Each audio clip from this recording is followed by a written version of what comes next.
Hey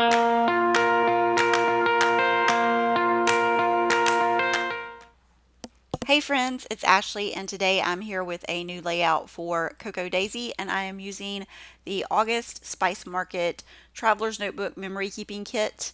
And as you can see, this kit has a lot of bright, fun colors in it, and I'm going to show you how I alter the simple dory in the Traveler's Notebook kit. I don't really use this size anymore.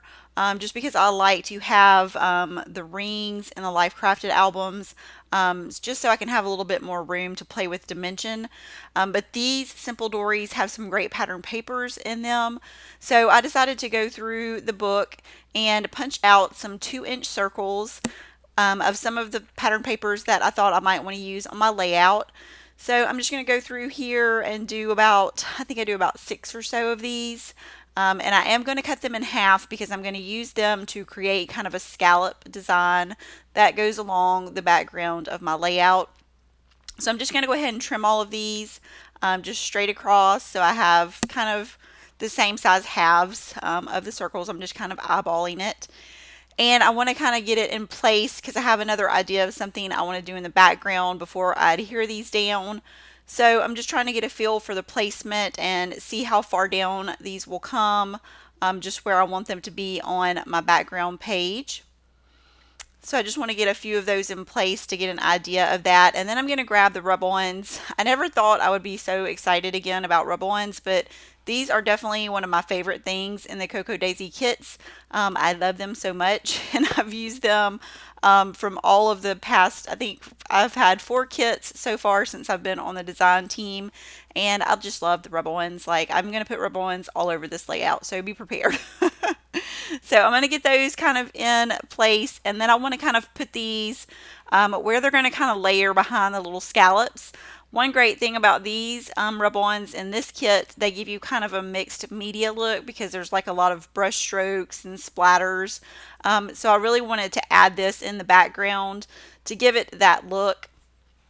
So I'm going to start out with 2 of the bigger ones here and just go ahead and kind of get those in place where I know I'm going to have my scallop circles going across.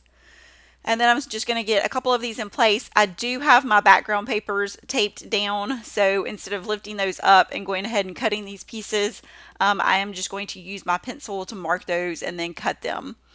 And then I'll also do that same thing with my photo here. I'm just going to leave it for right now. Once I finish my video, I will take that up and cut down the center of my photo to get that cut too. So I had these 2 photos from a restaurant that we went to, and I thought the colors would work well because I did have some yellow and pinks in my photos, and then kind of the other colors were neutral.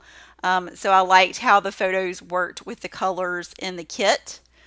And I am going to start adding some more rub-ons. I do this one, I think, on camera. I think this one might be the last one on camera. And then I do several more off camera just because I love them so much. And then I'm going to use these cute little yellow alphas to spell out El Barrio. That was the name of the restaurant that we went to.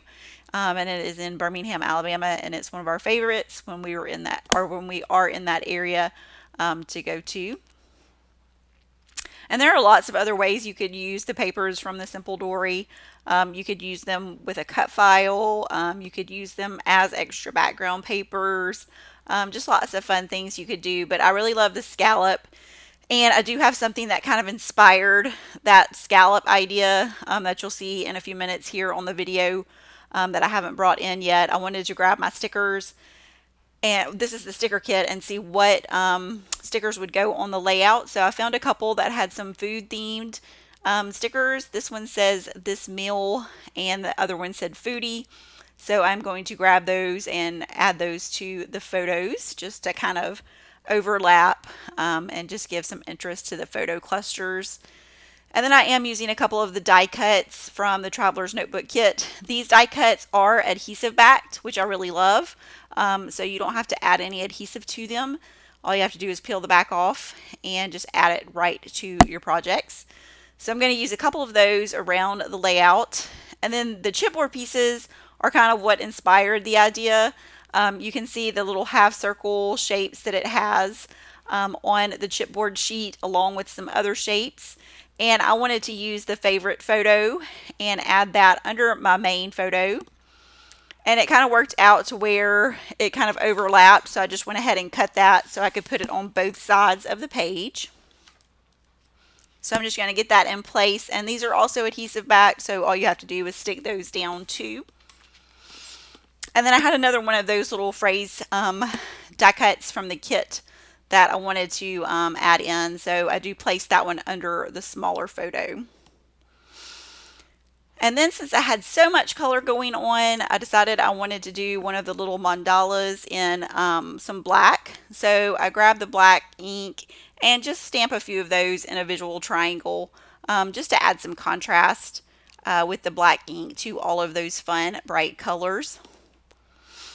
And then I couldn't resist adding some of the cute little enamel dots, so I kind of just spread those around just in a couple of places to bring in some pops of those colors there. And I'm trying to figure out where I want to put the last one, and so I grab a pink and I am going to add it to that little cluster right there on the left. So that will finish up my project for today. I will link to the Spice Market kit in the description box below, so you can check that out if you're interested in it. If you enjoyed today's video, please leave a thumbs up, and if this is your first time on my channel, I would love for you to become a new subscriber. Thanks for watching, and I'll see you next time.